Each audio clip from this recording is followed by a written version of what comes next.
Halo Libra, apa kabar kalian semuanya? Semoga dalam keadaan baik-baik aja dan bahagia selalu.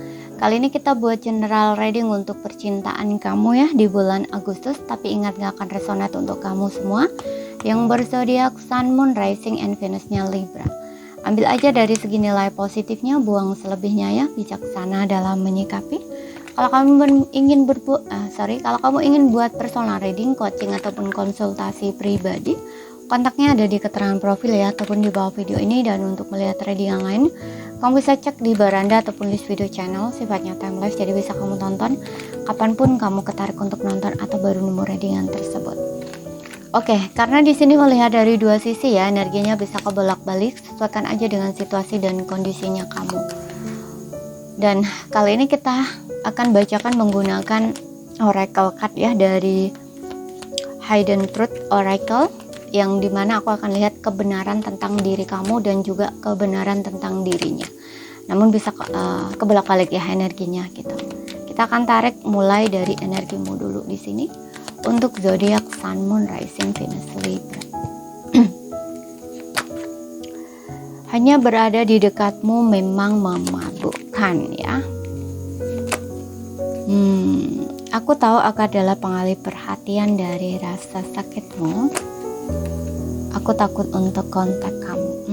Kamu saat ini dengan dia itu lagi tidak ada kontekan ya. Mungkin kalian lagi diam-diaman, lagi nggak komunikasi ya, seperti itu. Dan ada juga di sini mungkin yang hubungannya menggantung, ataupun ada juga yang putus gitu. Tapi kalau putus nih, kamu masih mengharapkan dia gitu ya.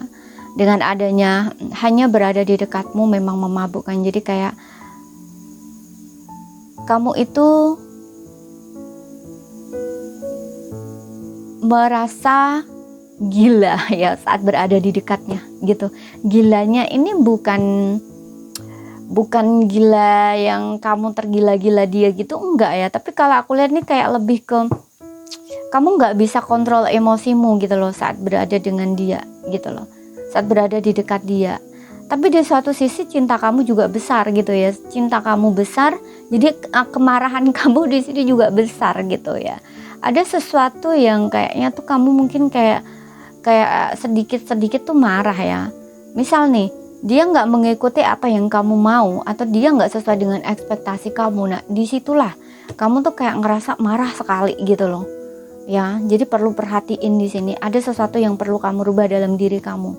Kamu nggak bisa seperti ini terus gitu, karena ini kan toxic gitu loh.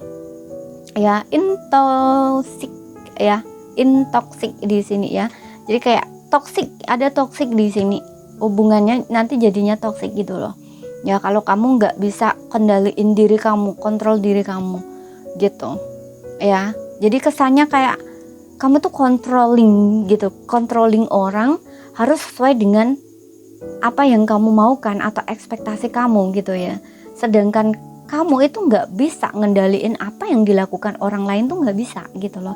Itu di luar kendali kamu atau kontrol kamu gitu. Apa yang ingin dilakukan orang, perbuatan orang atau perlakuan orang ke kamu, itu kamu nggak bisa gitu loh, kontrol itu gitu. Tapi di sini seolah-olah tuh kamu ingin kontrol gitu loh. Oh, kalau nggak begini berarti dia nggak sayang, nggak cinta. Oh, begini. Nah, kayak seolah tuh kamu tuh udah analisa gitu loh. Ya, kalau kamu bersikap seperti ini, dia harusnya begini. Kalau kamu bersikap begini, dia harusnya begini, kayak gitu loh. Ya, jadi ada kayak kamu tuh ingin controlling gitu loh. Seperti itu. Makanya kayak ada gilanya gitu loh ketika kamu berada di dekatnya tuh kayak bawaannya tuh kayak gitu loh ya. Gak ada tenang, gak ada damai gitu loh. Kecuali dia itu sesuai dengan ekspektasi kamu, baru kamu ngerasa damai, ngerasa tenang gitu. Dan di sini ada, aku tahu aku adalah pengalih perhatian dari rasa sakitmu. Di sini yang dimana kamu itu tahu kalau dia lagi sakit hati ya, dia lagi patah hati, lagi kecewa karena kamu gitu.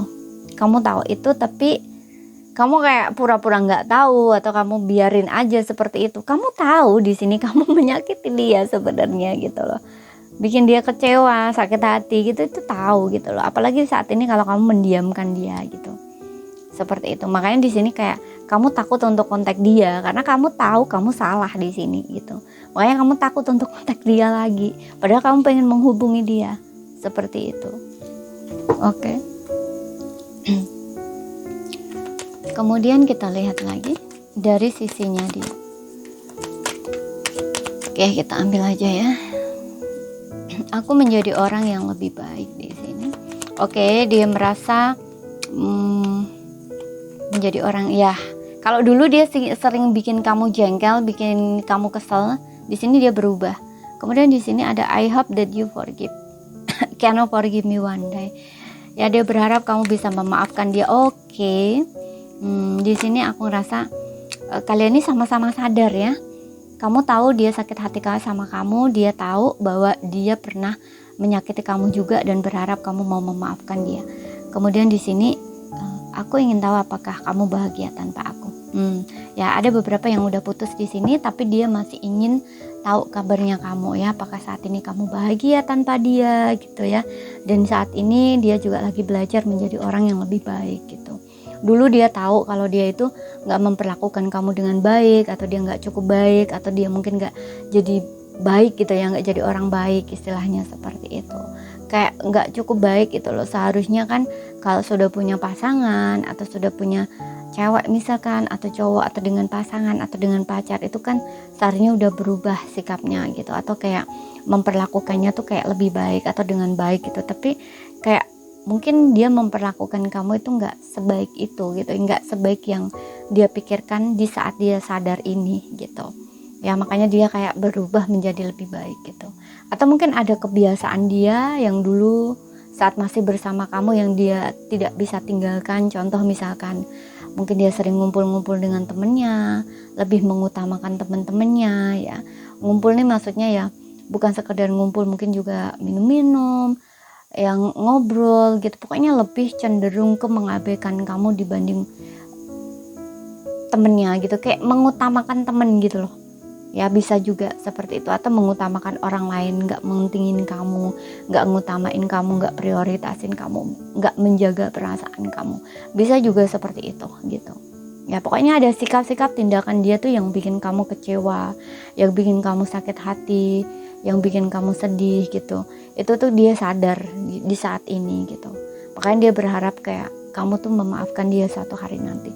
Berarti kayak ada juga ya di sini, di sisi hatinya dia itu masih pengen sama kamu, pengen kembali sama kamu ya. Seperti itu. Tapi mungkin dia nggak berani juga untuk kembali sama kamu. Sama kayak kamu tuh nggak berani untuk kontak dia juga kayak nggak berani gitu loh. Tapi di sini ada kata-kata yang dimana dia berharap kamu itu bisa memaafkan dia suatu hari nanti gitu. Ya berarti kan ada harapan di sini. Ada harapan kalau suatu hari nanti kamu kembali sama dia gitu loh. Kamu yang nyari dia, bukan dia yang nyari kamu gitu. Ya, sedangkan kamu di sini kamu takut untuk kontak dia lagi gitu. Ya, dia masih ingin tahu apakah kamu saat ini tuh bahagia tanpa dia, apakah kamu saat ini sudah bahagia dengan orang lain, kayak gitu ya. Dia lagi mikirin kamu seperti itu. Ya, ini udah putus untuk beberapa orang nih, aku rasa udah putus di sini. Ya. Atau ada juga di sini yang aku rasa putusnya kamu itu nggak ada kata putus. Jadi kayak ada ngegantung-gantung gitu, makanya kayak kamu tuh ingin kontak dia tapi takut. Dia juga ingin menghubungi kamu tapi rasanya hubungan udah selesai. Karena kamu udah lama di sini, udah lama nggak berhubungan, nggak komunikasi kayak gitu. Ya, seperti itu. Dan kita lihat untuk zodiak dia di sini. Nggak jadi patokan ya untuk zodiak dia di sini. Aquarius, Sagittarius, Aries, ada Gemini, dan juga ada Scorpio. Aquarius, Sagittarius, Aries, Gemini, Scorpio. Jadi ini saja yang bisa aku sampaikan buat kamu ya. Kalau ada salah kata, ada kurang lebihnya mohon maaf. Ada yang belum kamu pahami, ambil poin pentingnya aja yang bisa kamu pahami. Sekian dulu, terima kasih, sampai jumpa.